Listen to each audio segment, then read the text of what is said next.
If you did believe that God was a necessary being, that you literally could not imagine a universe in which God did not play an important role, in order logically for me to refute that belief, all I need to do is to invent a universe in which God does not exist. Invent a universe in which God does not exist. So, according to Sean Carroll, all we have to do in order to show that a conscious creator is not necessary to the existence of a universe is consciously create a universe. Does anybody else see the problem with this?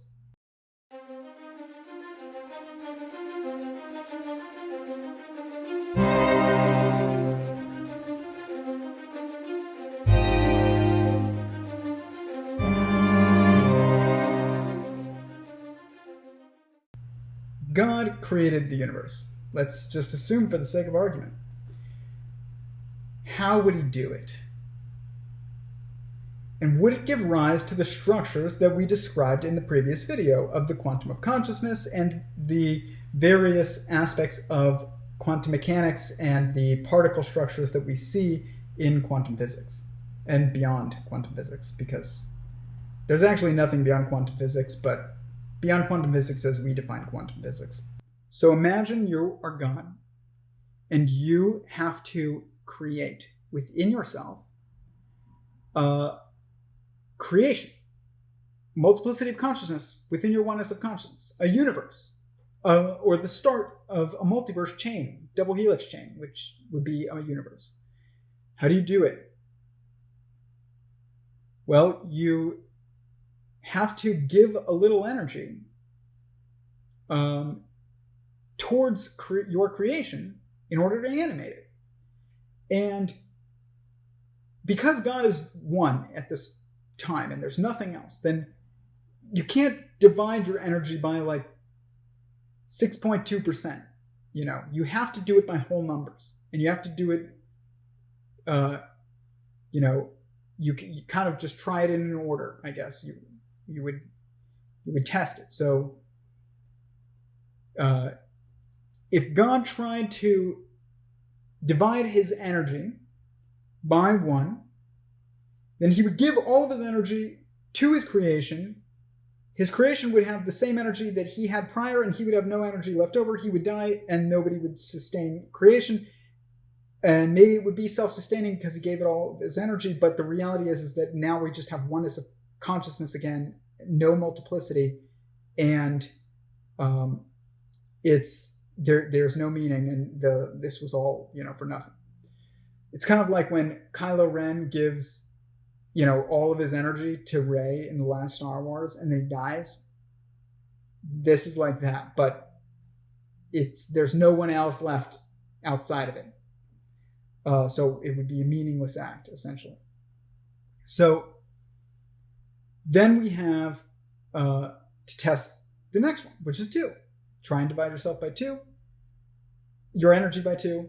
You end up with your creation requiring 50% of your energy, and you being left over with 50% of your energy. So once again, it takes all of your energy to put it into creation, and you can't do anything with this because it's kind of like when you're on an airplane and it says, please put your mask on first, and then you can assist little kids. God has to put his mask on first. And that means he has to have more energy left over after the act of creation than he put into creation in order to sustain himself and creation. And so the next one is he tries 3, divides his energy by 3. And voila, 1/3 of his energy goes into creation, and 2/3 is left over for him, which means that he's still sovereign over his creation because there is no conflict of power. 2/3 is more than 1/3, and therefore it doesn't matter what happens in the universe. There is no challenging his power, and he can also animate it and himself and have plenty left over. But this is an equation that works. all of a sudden we get a stable creation. And this model shows this. So, we have 0 and 1 dividing itself into a triality right here. And you can see the sum is 1.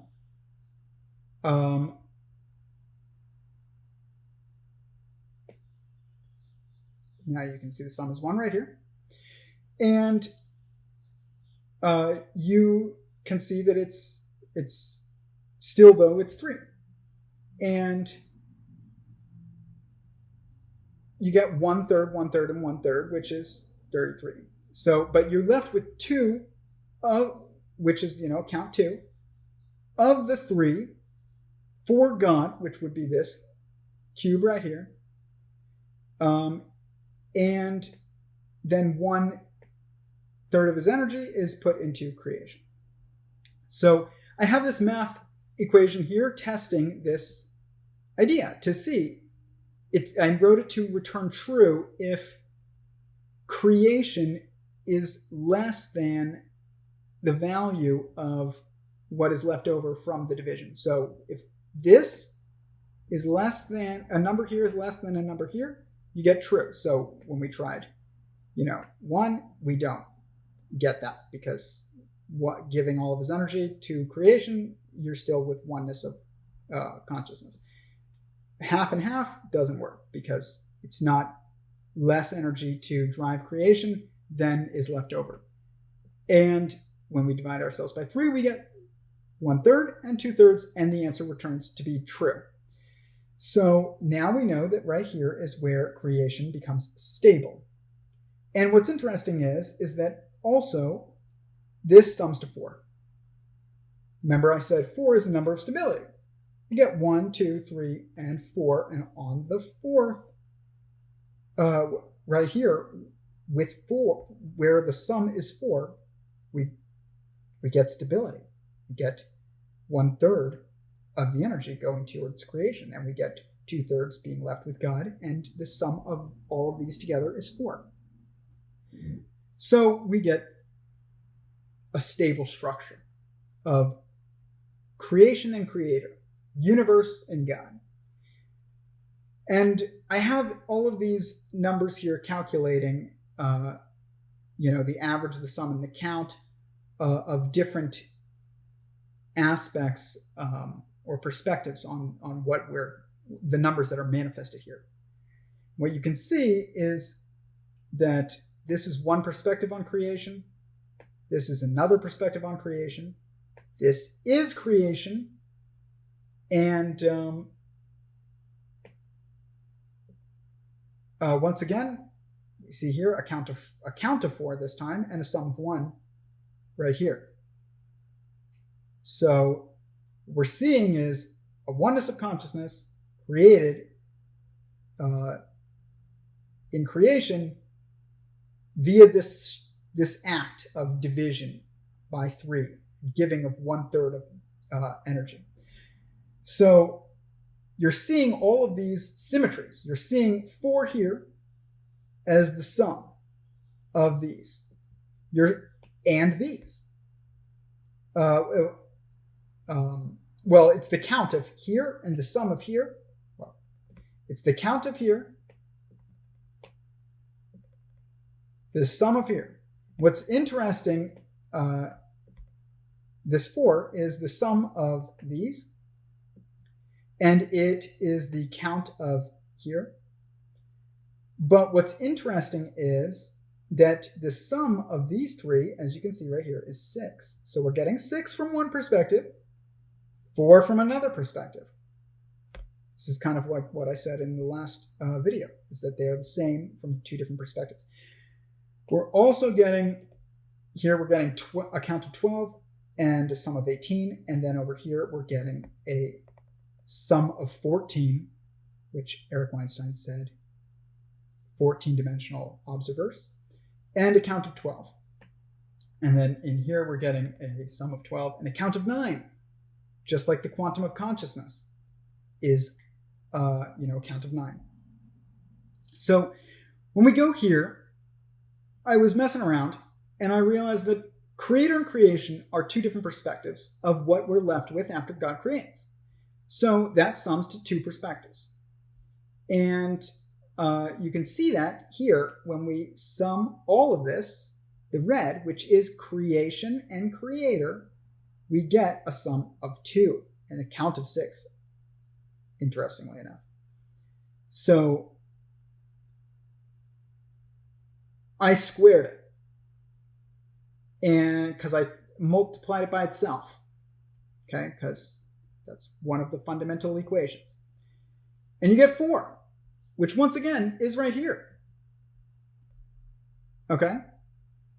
And then I took creation from the two perspectives, right here and right here. And the two sums, which is 14 and 18. And the sum of these two is 32. And 32 divided by 2 is 16. And remember that we're dividing it by 2 because there's two perspectives right here, 1 and 2. Divided by 2 is 16. So the average is 16 each. Okay, so I tried to get the average value. So the average value is 16 of this, and the average value of creator and creation is 2. So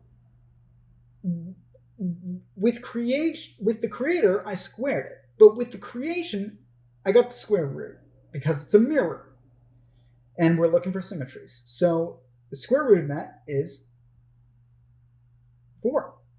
So what's interesting is that this 1 is a division of 4 divided by 4, and this 0 is a subtraction of 4 minus 4. And so we get oneness and infinity in creation and creator. And we also get 4 and 4, which is equal to 8.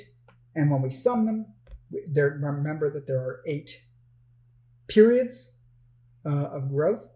And we're going to talk about that in Bott periodicity, which we see in the quantum force, United Quantum Force Assembly in the last video. And when you add that to God, you get 9 right there. So now we're having 4 and 4, and 1 is 0, and 9. Okay? All stemming from from creation, where oneness is divided by 3, and creation is equal to 1/3, which 1/3 is represented by a percentage, is 33. And when we look at the quantum of consciousness that all things are made of, we're seeing this symmetry again. We're seeing 9 is the count. Interestingly enough, 19, which is 1 and 9. That's not E-word, it's an extra arithmetic symmetry. It's not just COVID. We're also seeing that it's a binary triality of,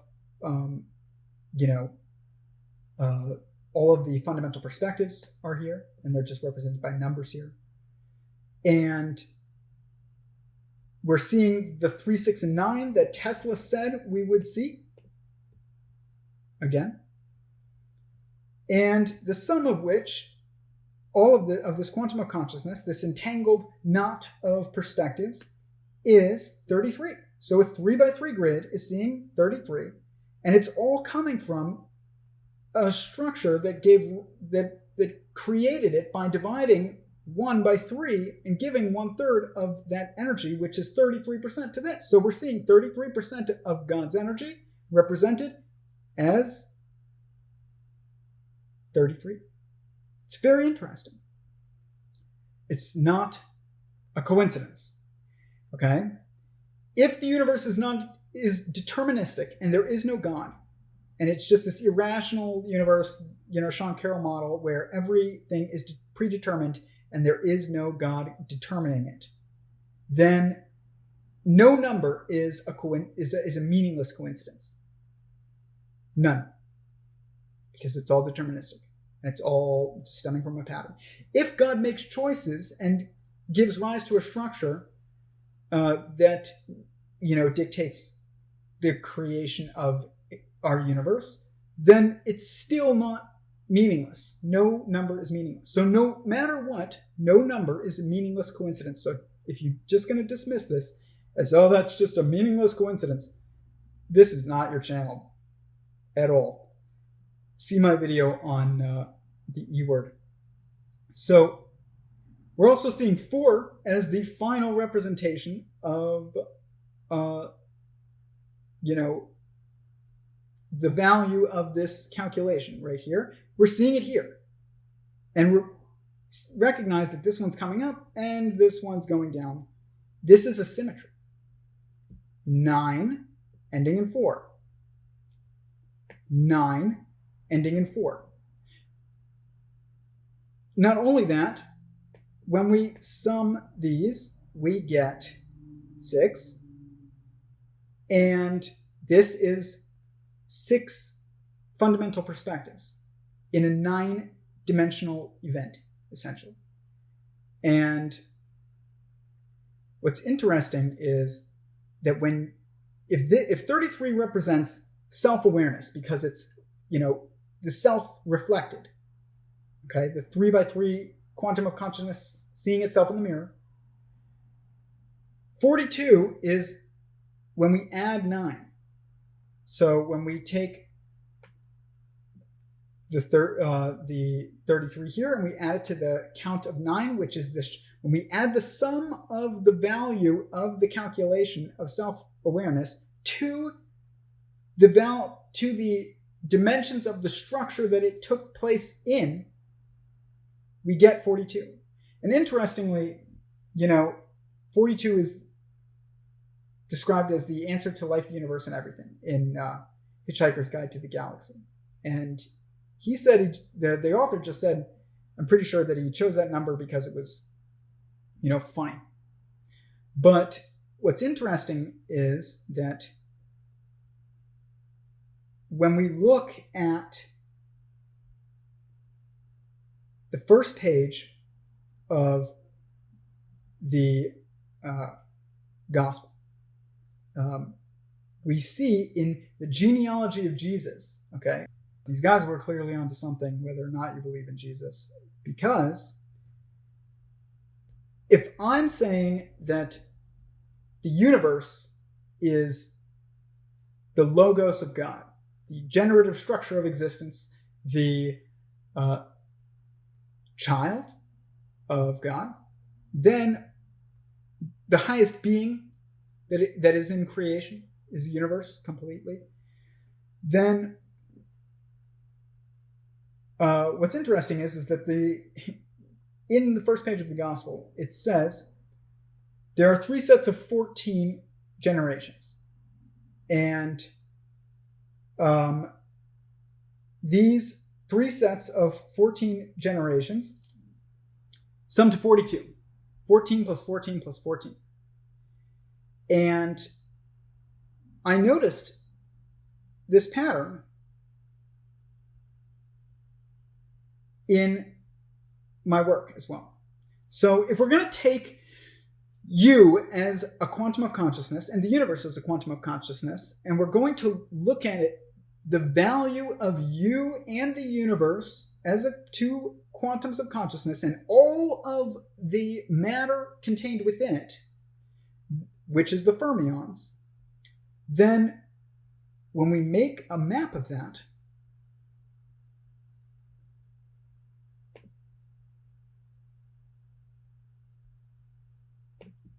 you get this right here that I made. And you can see down strange bottom, up charm truth, electron neutrino, muon neutrino, tau neutrino, electron, muon, and tau. These are the fermions, the quarks and the leptons. And they all, this is a binary triality, these and 6, and these are binary triality, which is 12, interestingly enough. And when we go to our model of creation, we're also seeing that creation has a sum value of 12, even though it takes place in a 9-dimensional event, essentially. So, fascinating. This is 12. So, but if we take you and the universe as two consciousnesses that are therefore matter, because all matter is a quantum of consciousness and a fiber bundle, then we get a 14, right here you can see the count, 14 dimensions. And I decided to try and look at this in as many ways as I could that were symmetrical, because you have to search for symmetries. And you can see this is 1, and it has 14 as the sum, and it's just looking at it all as one thing. Then if we look at the universe / graviton, which is just what I call the universe, as one quantum of consciousness, U as another, these 4 as 4, these 4 as 4, and these 4 as 4, then you get 1 and 4 and 4 and 4 and 1. They sum to 14. You can also do the universe and the first generation of all of the fermions, and that's 5. 1, 2, 3, 4, 5. The center is 4. 1, 2, 3, 4. And you and me, or me, looking out, plus the final generation of fermions. 1, 2, 3, 4, 5. And 5 plus 4 is 9, by the way. So this is 9. You looking out is 9, and the universe looking in is 9. Interestingly enough. But when you sum them, you get, once again, 14. So there are 3 ways to do this. 14 plus 14 plus 14 is equal to 42. This is all seen as 1. There's 1, 2, 3, 4, and 5 seen here, and 1 and 2 and 3 seen here. So 3 plus 5 plus 1 is equal to 9, right there. Another symmetry. So, Eric said it's 14-dimensional observers. So triality everywhere. First page of the Gospels, and also Hitchhiker's Guide to the Galaxy. This is the answer to life, the universe, and everything, apparently. But is that really true? Could 42 really be the answer to life, the universe, and everything? Interestingly enough, when we look at this pattern of the quantum of consciousness equaling 33, when we sum 3 plus 3 is equal to 6. It's a binary triangle. When we sum 4 plus 2, it's also equal to 6. It's another symmetry. So in some way, the value of 33 and 42 are the same, but they're a shift in perspective. One sees one side as equal to the other, and the other sees this side as not equal to the other. And, it shows right here. If 33 is the value of self-awareness, then 42 is the value of self-awareness plus awareness of the construct that created the self-awareness. It says in the Bible that wisdom begins with fear of God. What it really means is wisdom begins with knowledge of God. Not what God is, not where God is, not why, not how, not when, but who. The construct that you're in is a consciousness. And your awareness of that creates an objective-subjective duality of perspective. You are subject to that consciousness. And what this does is it creates a disproportionate perspective in what the value is of one of these beings, from our perspective, to the other. And when we look at 42, we see that 4 is twice the value of 2. 2 is 1/3 the value of the total of 6. This mirrors creation and recognizes the value of energy put into creation by a consciousness that I call God. And so if 33 is the value of self-awareness, then 42 is the value of wisdom. Not just inherent self-awareness, wisdom, not just of who you are, but also of who you're in and who created you. So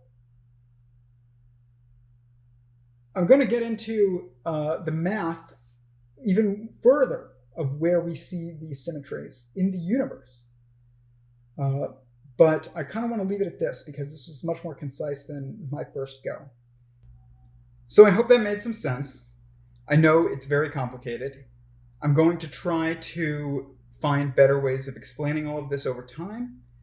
But like I have said before, I really appreciate anyone who is sticking it out throughout the entirety of these videos.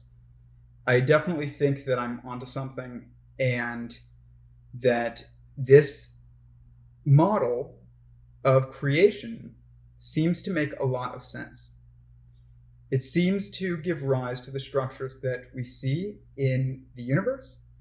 It seems to create logical, mathematical structures as well.